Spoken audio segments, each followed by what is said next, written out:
As-Sunnah Foundation. As-Sunnah Foundation. আসসালামু আলাইকুম ওয়া রাহমাতুল্লাহি ওয়া বারাকাতুহু। আলহামদুলিল্লাহ ওয়াসসালাতু ওয়াসসালামু আলা রাসূলিল্লাহ ওয়া বা'দ। সুপ্রিয় দর্শক শ্রোতা ভাই বোন, দেশ কিংবা প্রবাস যে যেখান থেকে দেখছেন, আপনাদের সকলকে সাদর আমন্ত্রণ জানাচ্ছি আস-সুন্নাহ ফাউন্ডেশন স্টুডিও থেকে।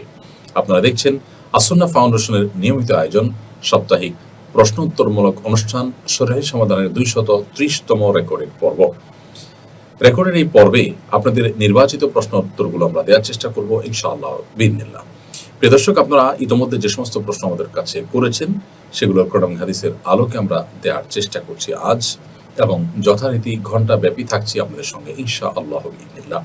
আপনার যে কোনো জীবন ঘনিষ্ঠ জিজ্ঞাসা মন্তব্যের ঘরে লিখুন, আমরা ইনশাআল্লাহ বিইذنিল্লাহ রিপ্লাইয়ের মাধ্যমে আপনাদের প্রশ্নগুলোর যথাসম্ভব উত্তর দেওয়ার চেষ্টা করব, এবং যে সমস্ত প্রশ্ন উত্তর দেওয়া সম্ভব হবে না পরবর্তীতে পুনরায় সেটির উত্তর আমরা দিয়ে দেওয়ার চেষ্টা করব ইনশাআল্লাহ তাআলা।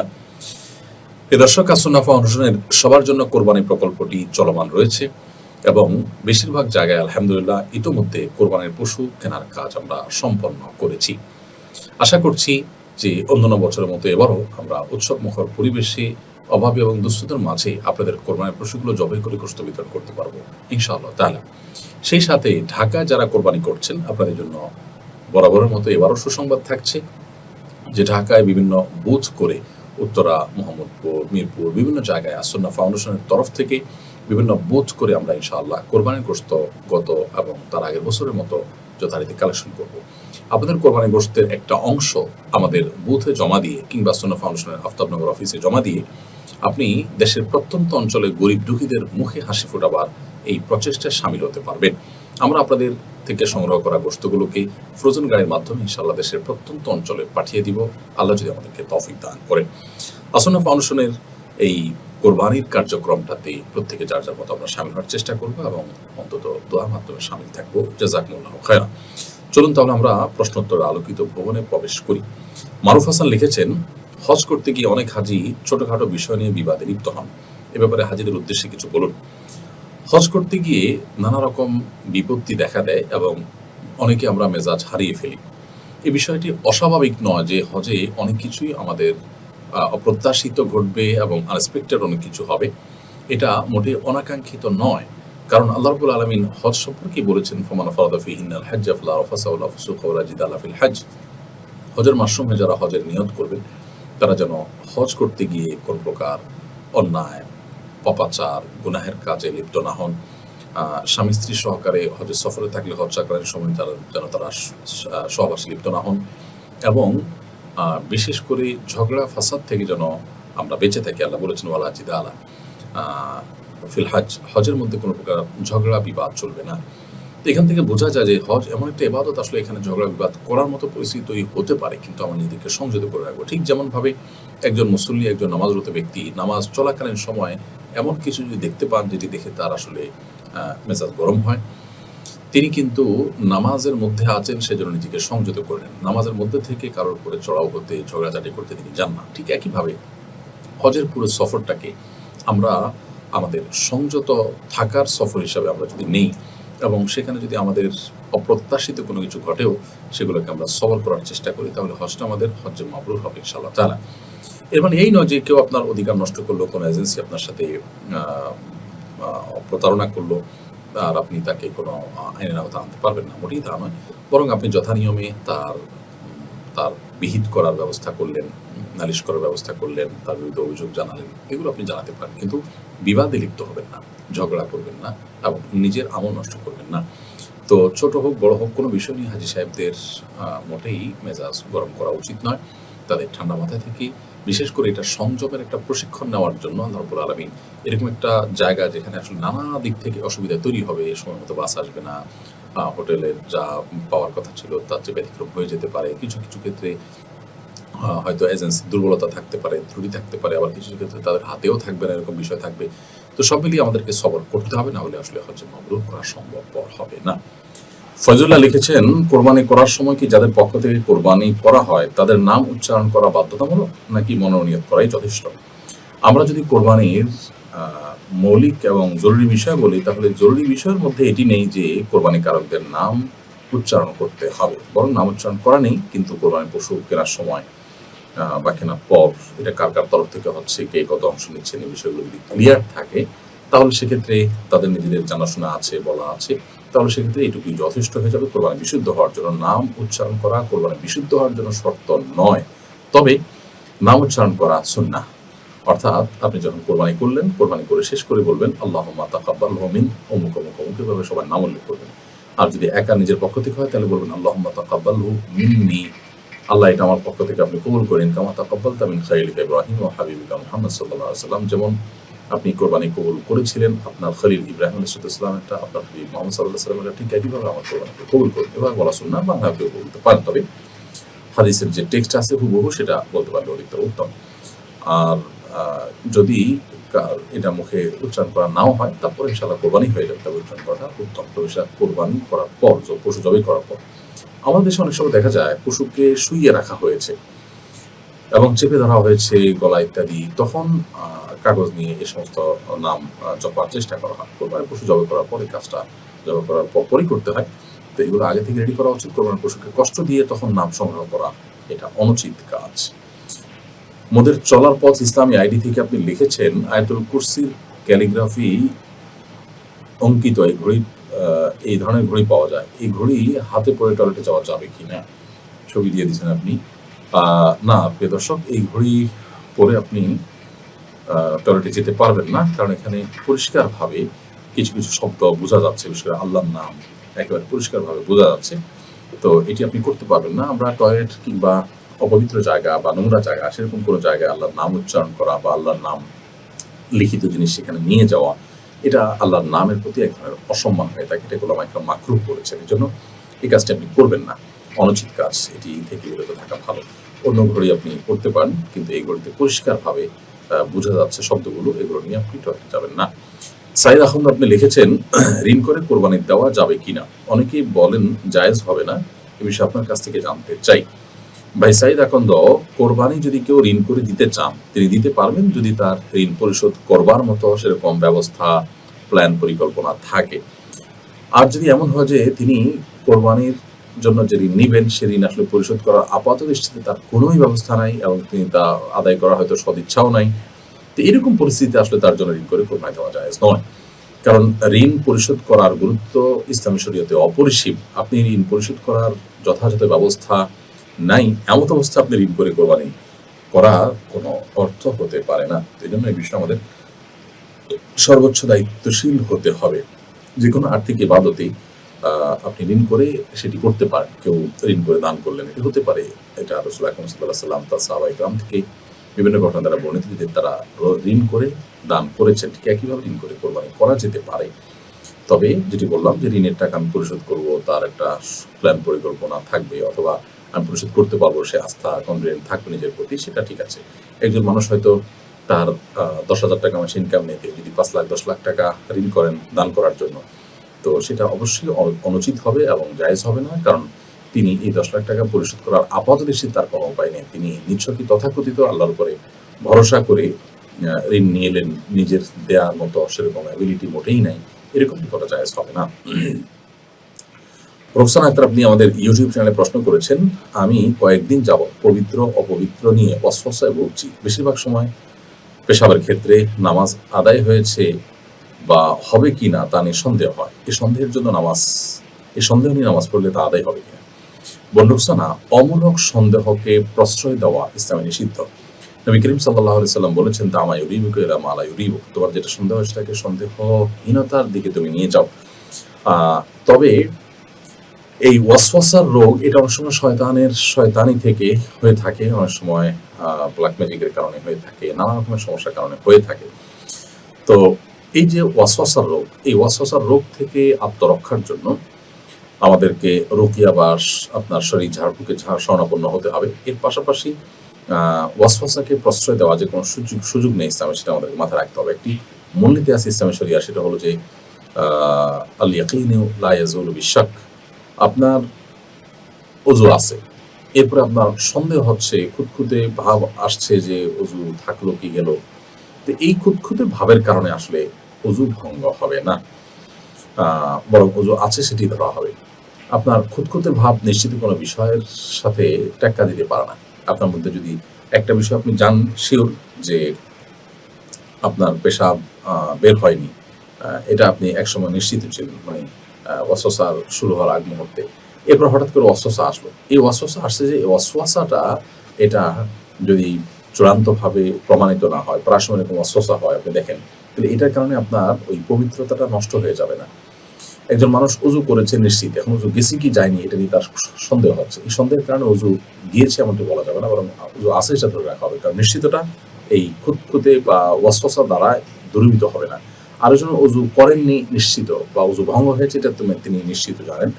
এর মধ্যে ওযু করছেন কিনা তার সন্দেহ হচ্ছে। তাহলে সন্দেহ যদি হয় শুধুমাত্র, তাহলে নিশ্চিত ছিল ওযু ভঙ্গ হওয়াটা, তাহলে ওযু ভঙ্গটাই চূড়ান্ত ধরা হবে। এজন্য ওয়াসওয়াসাকে আসলে খুব বেশি আমল নেওয়ার সুযোগ নেই। আপনি রুকিয়া সাপোর্ট গ্রুপ আছে সোশ্যাল মিডিয়াগুলোতে, সেখানে ওয়াসওয়াসার রুকিয়া লিখে আপনি সার্চ দিতে পারেন। ইউটিউবে আছে সে সমস্ত রুকিয়ার অ্যাপগুলো নামাতে পারেন বা ভিডিওগুলো শুনতে পারেন। ইনশাআল্লাহ আশা করা যায় আপনি ওয়াসওয়াসা থেকে রক্ষা পাবেন। সেই সাথে আপনি কোনো সাইকিয়াট্রিস্টও দেখাতে পারেন। এরপরে আমি ভিলেনি আইডি থেকে আপনি লিখেছেন, আমার মা-বাবা আমাকে মানসিকভাবে চাপ দেয়। আমি তাদের ছেড়ে চলে যাওয়ার সিদ্ধান্ত নিয়েছি। আমি চলে যাওয়ার পর তারা যদি নিজের কোনো ক্ষতি করেন, তাহলে কি আমি দায়ী হব? দেখুন, বাবা-মা আপনাকে যে মানসিক চাপ দিয়ে দেন, সেই মানসিক চাপটা কিভাবে দেন এবং তার ধরন কি, তার প্রকৃতি কি, এটা জানা দরকার। আমার মনে হয় যে আপনার যে সমস্যাটা আপনার পারিবারিক, সেই সমস্যাটা কোনো একজন দক্ষ, বিচক্ষণ এবং শরিয়া স্পেশালিস্ট ব্যক্তি আলেমে দ্বীনের কাছে আপনি বলা দরকার এবং তার সাথে আলোচনা করে এটাকে সমাধানে আনা দরকার।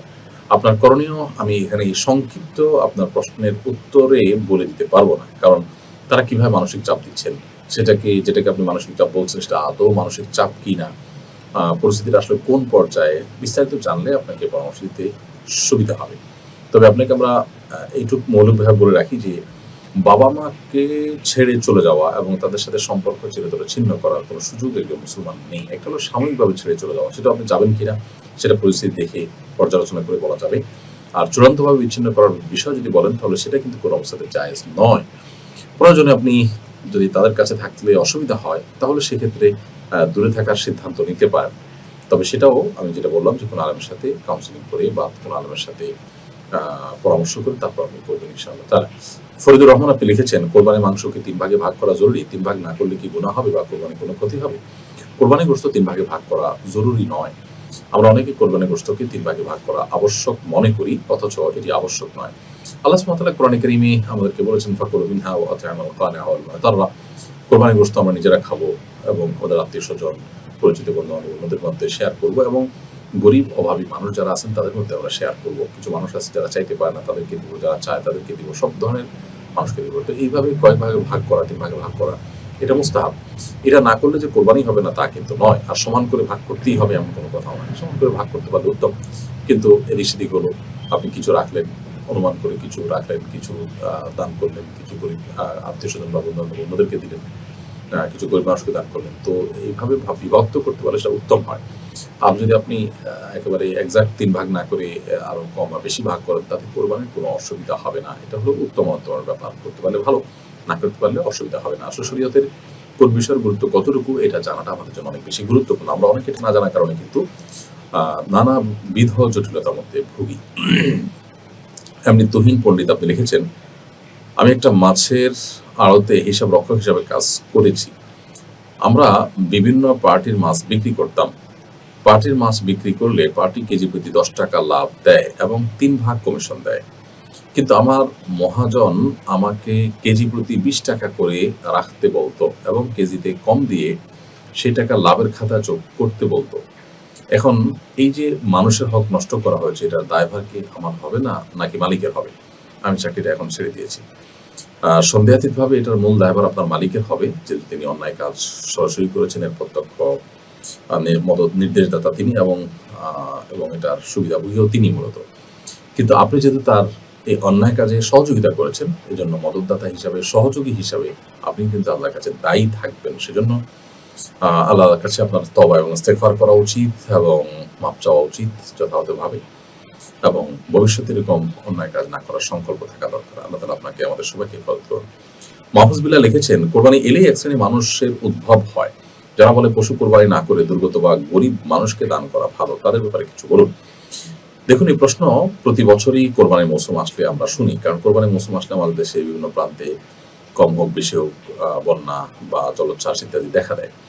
তো যারা এই কথাগুলো বলেন, এই মানুষগুলো আপনি ব্যক্তিগত জীবন যদি তাদের অ্যানালাইসিস করে দেখেন, তাহলে দেখবেন যে এরা আসলে না কোরবানি করে না বন্যার্থদেরকে টাকা দেয়, এরা শুধুমাত্র খোঁচাখুচি করে, এদের কাজই এটা। যারা কোরবানি করেন তারা বন্যার্থদেরকেও সহযোগিতা করেন, তারা আবার অন্যান্য দানের যে খাতগুলো আছে সেগুলোতে তারা ঠিকই দান করেন। কারণ যিনি কোরবানি করেন তিনি কিন্তু আল্লাহর নির্দেশ পালনার্থে কোরবানি করেন। আর আল্লাহর নির্দেশ শুধু কোরবানি করা নয়, আল্লাহর নির্দেশ যাকাত দেওয়া, আল্লাহর নির্দেশ মানুষের পাশে দাঁড়ানো। যিনি কোরবানি করেন তার একমাত্র সম্পদ শুধু কোরবানিই থাকে না, কোরবানির বাইরেও তার আরো টাকা থাকে। অতএব তিনি কোরবানি করার পাশাপাশি অন্যান্য কাজও করতে পারেন, বরং করেন, এটাই বাস্তবতা। অতএব কোরবানি না করে বন্যার দুর্গতদেরকে টাকা দেওয়ার কথা বলা একেবারেই হাস্যকর একটি দাবি এবং উক্তি। কারণ যিনি কথা বলছেন তিনি নিজে বাসায় ভালো মন্দ কিনছেন, বাজার করছেন, তিনি কেন এটা মনে করছেন না যে আমি এটা না করে বরং আরো খেয়ে থাকি আর আমি এই টাকাগুলো বাঁচিয়ে বন্যার্থদেরকে দিই, সেই কথা তিনি কেন বলেন না? এরপর আসা যাক অন্য একটা পয়েন্টে, যে কোরবানি করার মধ্যে কিন্তু দুস্থ মানুষদের, অভাবী মানুষদের সহযোগিতার একটা বিরাট দিক রয়েছে। আমরা জানি দেশের প্রত্যন্ত অঞ্চলে অনেক গরু ছাগল এর খামারি আছেন, অনেক কৃষক আছেন, অনেক চাষি আছেন যারা গরু ছাগল লালন পালন করেন। অনেক বিধবা, অনেক গরিব মানুষ, অনেক অভাবী মানুষ আছেন যারা গরু ছাগল বছর জুড়ে লালন পালন করেন, কোরবানি সব বিক্রি করে তিনি মুনাফা দিয়ে তার সংসার চালাবেন। সেজন্য তো এই যে মানুষগুলো কোরবানি করার মাধ্যমে কিন্তু তাদের যে আর্থিক অনটন সেটি দূর করার কাজ করা হয়। অর্থাৎ কোরবানি সারা বছর ধরে অপেক্ষা করা গরিব মানুষদের উপার্জনের একটা বিশাল বড় মাধ্যম। এর বাইরে পুষ্টির অভাবে থাকা মানুষগুলোর পুষ্টির যোগানের একটা বড় উপলক্ষ হলো কোরবানি। এই জন্য এই কোরবানির কোনো বিকল্প আসলে আর কোনোটি হতে পারে না। এই জন্য এই কোরবানির বিরোধিতা করা বা কোরবানিকে বন্ধ করার জন্য বা কোরবানি যেন না হয় সেজন্য নানামুখী প্রচারণা করা, এটা এদেশের চিহ্নিত ইসলাম এর দুশ্মন, এই দেশের দুশ্মনদের কর্মকাণ্ড। বিধায়ীদের ব্যাপারে আমাদের সাবধান হওয়া দরকার। শামিরা ইসলাম রেফা আপনি লিখেছেন, পিরিয়ডের সময় কি সকাল সন্ধ্যার দোয়া এবং রাতে ঘুমানোর আগে যে দোয়া করা হয় তা করা যাবে? মাসিক চলাকালীন সময় সকাল সন্ধ্যার দোয়া আপনি করতে পারেন, রাতে ঘুমানোর আগের দোয়াগুলো করতে পারেন। বিশেষ করে কোরআন কারীমের যে আয়াতগুলো দোয়ামূলক সেগুলো দোয়া হিসাবে বা জিকিরমূলক, সকাল সন্ধ্যার আমলমূলক, সেগুলো আপনি করতে পারবেন। আর এমনি সাধারণ দোয়া, সাধারণ জিকির তো আপনি করতেই পারবেন পিরিয়ড অবস্থায়, কোনো অসুবিধা নেই। এরপর প্রশ্ন হলো, কতদিন পর্যন্ত কোরবানি করা যাবে? উত্তর হলো যে কোরবানি আসলে 3 দিন ধরে করা যায়। আমরা অনেকে এটা জানি না। কোরবানির ঈদের দিন যেটা জিলহজের 10 তারিখ, সেই দিন ছাড়াও আরো 2 দিন অর্থাৎ 11 এবং 12 তারিখ জিলহজের, এই 3 দিন মোট কোরবানি করা যায়। যার কারণে কেউ চাইলে এই 3 দিনের যে কোনো সময় কোরবানি করতে পারেন, বিশেষ করে দিনের বেলায়। সন্ধ্যার পর বা রাতে কোরবানি করাকে মাকরুহ বলেছেন ওলামা ইকরাম, তবে দিনের বেলায় কোরবানি করা উত্তম। এক্ষেত্রে ঈদের দিন যেটা জিলহজের 10 তারিখ, সেই দিন যদি কোনো কারণে কেউ কোরবানি না করলেন, তিনি 11 তারিখে করলেন, 12 তারিখে করলেন, তার কোরবানি কিন্তু সম্পূর্ণরূপে বিশুদ্ধ হয়ে যাবে। এবং এর মধ্যে কোনোটি উত্তম অনুত্তম ব্যাপার নাই যে ঈদের দিন না করলে অনুত্তম হয়ে যাবে, এরকমও নয়। বিধায় এই ক্ষেত্রে যথেষ্ট ছাড় এবং সুযোগ রয়েছে, আমরা কারোর প্রয়োজন হলে সেই সুযোগটা গ্রহণ করতে পারি। ফয়জুল্লাহ লিখেছেন, কোরবানির দিনগুলোতে কোরবানি করতে না পারলে করণীয় কি? কোরবানির যে দিনগুলো আছে অর্থাৎ জিলহজের 10 তারিখ এবং 11-12 তারিখ, অর্থাৎ ঈদের দিন, ঈদের পরে আরো 2 দিন, এই 3 দিনের মধ্যে যদি কোরবানি করা যায় তো ভালো, আলহামদুলিল্লাহ। কিন্তু কেউ যদি এই 3 দিনের মধ্যে কোরবানি করতে না পারেন, এমন কোনো পরিস্থিতির মধ্যে পড়লেন যে তিনি কোরবানি পশু কিনেছেন, কোরবানি পশু প্রস্তুত করেছেন, নিয়ত করেছেন, কিন্তু এমন কোনো পরিস্থিতি তৈরি হয়েছে যে এই 3 দিনে তার কোরবানি করার কোনো স্কোপ ছিল না, দিনগুলো পার হয়ে গেছে, কোরবানির সময়টা শেষ হয়ে গেছে, এখন তিনি কি করবেন? উত্তর হলো, এই পশু যেটি তিনি কোরবানির উদ্দেশ্যে কিনেছিলেন এটি সাদাকা করে দিবেন এবং এটি জবাই করে নিতে খাবেন না, বরং দান করে দিবেন, সাদাকা করে দিবেন। এই পশু আল্লাহর রাহে কোনো গরিব দুঃখীকে দান করে দিবেন, ইনশাআল্লাহ বিদিল্লাহ এই দায়মুক্ত হয়ে যাবেন। আর 3 দিন পর যদি কেউ কোরবানি করতে পারেননি, 3 দিন পার হয়ে গেছে, 3 দিন পর তিনি এখন কি করবেন ভাবছেন, তাহলে সেক্ষেত্রে পশু না কিনে থাকলে তার জন্য বিধান হলো যে তিনি কোরবানি করতে যে পরিমাণ টাকার প্রয়োজন সে পরিমাণ অর্থ আল্লাহর রাহে গরিব দুঃখীকে দান করে দিবেন। এতে ইনশাআল্লাহ তিনি দায়মুক্ত হবেন। ফতোয়া কাজী খান সঙ্গে নবদর কিতাবে সেটি উল্লেখ রয়েছে। বাঁধন এজাজ আপনি লিখেছেন, কোরআন তেলাওয়াতের পর সাদাকাল্লাহুল আযীম বলা যাবে কিনা? একজন বক্তা বলেছেন এটা বলা যাবে না, এ সম্পর্কে বিস্তারিত বলবেন। ভাই ইজাজ, প্রথম কথা হলো যে কোরআন তেলাওয়াতের পর সাদাকাল্লাহুল আজিম বলা যাবে না বা বললে ভুল হবে, এটা মোটা দাগে এভাবে বলা সঠিক নয়। কেউ এরকম বলেছেন কিনা আমি জানি না, যদি বলে থাকেন তাহলে ভুল বলেছেন অথবা আপনার শোনাতে ভুল থাকতে পারে। যেটাই হোক না কেন, সাদাকাল্লাহু আজিম বলাই যাবে না, বললে গুনাহ হবে, ব্যাপারটা সেরকম না। তবে এখানে একটা বিষয় পরিষ্কার হওয়া দরকার, সেটা হলো যে কোরআন কারীমের তেলাওয়াতের শুরুতে যেরকম আউযু বিল্লাহি মিনাশ শাইতানির রাজিম পাঠ করা, বিসমিল্লাহির রহমানির রহিম পাঠ করা হাদিস দ্বারা নির্দেশিত, কোরআন দ্বারা নির্দেশিত, কোরআন কারীমের তেলাওয়াতের শেষে সাদাকাল্লাহুল আজিম বলতে হবে বা সাদাকা রাসূলুন নবীল কারীম ইত্যাদি বলতে হবে, এরকম কোনো কথা কোরআন বা হাদিস দ্বারা নির্দেশিত নয়। আমরা কোরআন কারীমের তেলাওয়াতের পর আল্লাহ সুবহানাহু ওয়া তাআলা সত্যায়ন করে বলি সাধারণত সাদাকাল্লাহুল আজিম, যে মহান আল্লাহ সত্য বলেছেন। অর্থাৎ দেখুন, আমি যা তেলাওয়াত করলাম সেগুলো তো আল্লাহর কালাম, তিনি যা বলেছেন আমি স্বীকারোক্তি করছি, আমি বিশ্বাস করি যে তিনি সত্য বলেছেন এবং তার রাসূল সত্য বলেছেন। এই মর্মে স্বীকারোক্তি দেওয়া, এটা যদি আল্লাহর কালামের প্রতি কারোর ঈমান, তার বিশ্বাসের কথা তিনি জাহির করতে চান এবং করেন, তাহলে এটা সাধারণ অবস্থায় জায়েজ। কিন্তু এটা যদি কোরআন তেলাওয়াতের সুন্নাহ বাণী মনে করে কেউ, কোরআন তেলাওয়াতের জন্য কোরআন বা হাদিস নির্দেশিত কাজের অংশ মনে করেন কেউ, তাহলে সেক্ষেত্রে সেটি আসলে নিষিদ্ধের আওতায় পড়তে পারে। কারণ ইসলাম যেটা আমাদেরকে নির্দেশ করেনি, কোরআন হাদিসে যেটা নির্দেশ করেনি, সেটাকে আমরা আবশ্যক বানালে সেটা কিন্তু বেদাতে পরিগণিত হতে পারে। এজন্য কেউ সাদাকাল্লাহুল আজিম পড়লে সেটা কোন দৃষ্টিকোণ থেকে পড়ছেন এটা দেখার বিষয়। আমাদের দেশে সচরাচর কোরআন কারীমের তেলাওয়াতের পর শুরুতে আউযু বিল্লাহি বিসমিল্লাহ পড়ার মতোই এটাকে জরুরি মনে করা হয়। তো এরকম জরুরি মনে করাটা ভুল, এটা আমাদের পরিষ্কার হতে হবে এবং সংশোধন হতে হবে।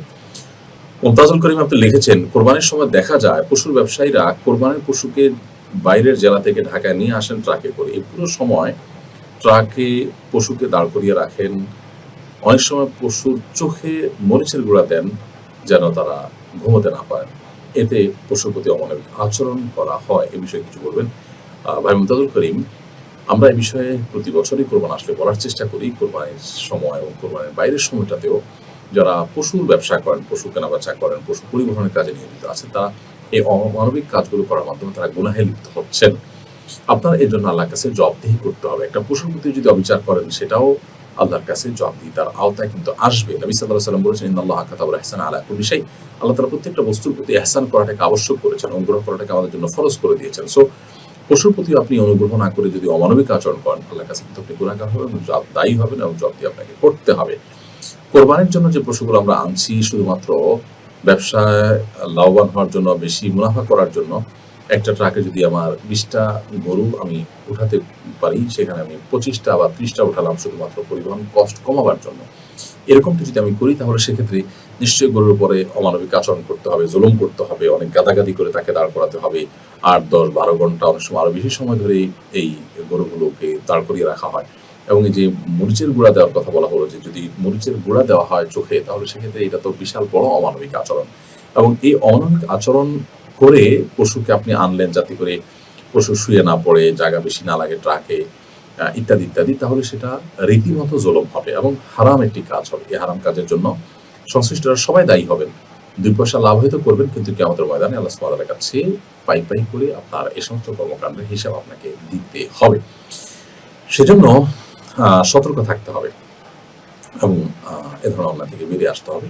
আল্লাহ তাআলা আমাদেরকে তৌফিক দান করুন। আমি জানি যে আমাদের যে অসৎ ব্যবসার একটা আপনার প্রচলন ব্যাপকভাবে আমাদের সমাজে রয়েছে, এর মধ্যে কেউ সততার সাথে যদি অল্প পশু আনতে চান, তিনি হয়তো কম্পিটিশন দিতে পারবেন না। কিন্তু এর বিপরীতে বহু মানুষ আছেন যারা এই অমানবিক কর্মকাণ্ডের বিরোধী। তারা আলহামদুলিল্লাহ 2 টাকা বেশি দিয়ে হলো বা কিছু টাকা বেশি দিয়ে হলেও তারা এমন জিনিস কিনতে প্রস্তুত আছেন যে জিনিসটা কিনে তারা কোনো গুনাহগার হবেন না বা কোনো গুনাহের কাজে সহযোগী হবেন না। এরকম বহু মানুষ আছেন।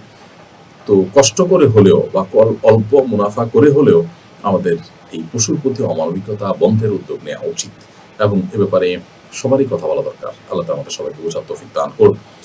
মাইনুল হাসান সৌরভ এডি থেকে আপনি লিখেছেন, আপনারা যে কোরআন পাঠ প্রতিযোগিতা আয়োজন করেছেন, অনেকে এতে অংশগ্রহণ করে পুরস্কার লাভের আশায় কোরআন পড়ে। এর কারণে গুনাহ হবে কিনা, যেহেতু কোরআন পড়ার উদ্দেশ্য পার্থিব পুরস্কার লাভ করা। এখানে ভাই মাইনুল হাসান খুব সুন্দর প্রশ্ন করেছেন। প্রথম কথা হলো যে কোরআনে কারীম এবং অন্যান্য কোরআনে কারীমের তেলাওয়াত এবং অন্যান্য কেমন আল্লাহ তাআলা আমাদেরকে প্রতিযোগিতায় অবতীর্ণ হতে বলেছেন। আল্লাহ বলেছেন ফাস্তাবিকুল খায়রাত, তোমরা ভালো কাজে, কল্যাণের কাজে একে অন্যের সাথে প্রতিযোগিতায় অবতীর্ণ হও। আর প্রতিযোগিতায় অবতীর্ণ হওয়া এটা যেহেতু একটা ইবাদত, ইটসেলফ একটা ইবাদত, এই জন্য কোরআন কারীমের তেলাওয়াতের যে কম্পিটিশন, বুঝে পড়ার যে কম্পিটিশন, এই কম্পিটিশন অংশগ্রহণ করাটাই ইবাদত। পাশাপাশি এখানে পুরস্কার পাওয়ার যে সুযোগ আছে, পুরস্কার দেওয়াটা যদি বৈধ হয় তাহলে পুরস্কার নেওয়াটাও বৈধ। এখানে যেহেতু কোনো একটা ভালো কাজের জন্য মানুষকে পুরস্কৃত করার ঘোষণা দেওয়া, এটা যেহেতু অবৈধ কিছু না, বরং শরিয়া সিদ্ধ বিষয়, অতএব এই পুরস্কার আশায় কোরআন তেলাওয়াত করাটাও বৈধ বিষয়। যদি পুরস্কার দেওয়াটা অবৈধ হতো তাহলে পুরস্কার আশা করা, সেই পুরস্কার আশা কোরআন তেলাওয়াত করাটা বা পড়াটাও অবৈধ হতো। অতএব এটি সম্পূর্ণ বৈধ এবং জায়েজ একটি কাজ। এই পুরস্কারের আশায়ও যদি কেউ কোরআন তেলাওয়াত করে তারপর তিনি গুনাহগার হবেন না ইনশাআল্লাহ তাআলা। কারণ এটা বাহ্যিকভাবে মনে হচ্ছে পার্থিব পুরস্কারের জন্য, পার্থিব উপার্জনের জন্য কোরআন তেলাওয়াত করছেন, আসলে এটা উপার্জন নয়, বরং পুরস্কারই। এটা কেউ কোনোভাবে আপনার কোরআন বিক্রির সামিল, কোরআন বিক্রি করে খাওয়া বা কোরআনের মূল তুচ্ছ বিনিময়ের ভিত্তিতে কোরআনকে বিক্রি করে দেওয়া, এর আওতায় এটা পড়ে না। সারা পৃথিবীতে কোনো আলেম কিন্তু এটা বলেন না। সারা বিশ্বে যত কোরআন কারীমের প্রতিযোগিতা হচ্ছে এবং সালাফের যুগে যে ভালো কাজের প্রতিযোগিতা হতো, ভালো কাজের প্রতিযোগিতার জন্য যে সমস্ত পুরস্কার দেওয়া হতো, সবগুলো কিন্তু এই ক্যাটাগরিতে পড়ে। বিধায় এর কারণে কোনো গুনাহ হবে না ইনশাআল্লাহ তাআলা। মীর হোসেন আপনি লিখেছেন, শরীকদের কারো পুরো বা আংশিক উপার্জন হারাম হলে কি সবার কোরবানি বাতিল হয়ে যাবে?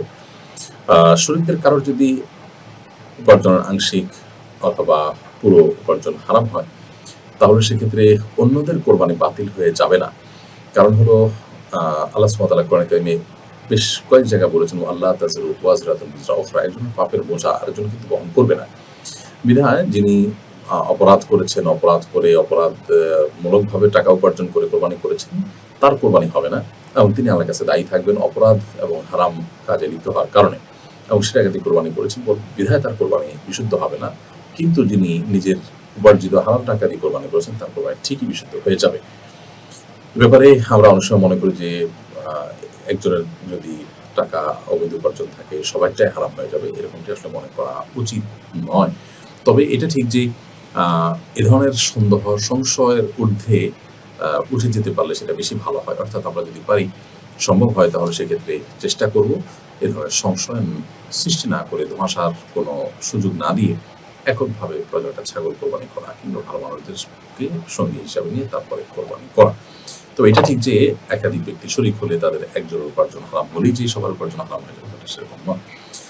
এসে জাহান মঞ্জুরি এর থেকে আপনি লিখেছেন, কাবাঘরের প্রতিকৃতি দিয়ে লকেট বানিয়ে অনেকে গলায় পরে, কেউ আল্লাহ লেখা লকেট ব্যবহার করে, বিষয় ইসলাম কি বলে? কাবাঘরের প্রতিকৃতি দিয়ে লকেট বানিয়ে ব্যবহার করলো কাবাঘরের মহব্বত করে, এটা জায়েজ কাজ হতে পারে। তবে আল্লাহ সুবহানাহু ওয়া তাআলার নাম লেখা, আয়াত লেখা, সেটা পরিষ্কার বোঝা যায়, এরকম কোনো লকেট নিয়ে টয়লেট ইত্যাদিতে যাওয়া যাবে না।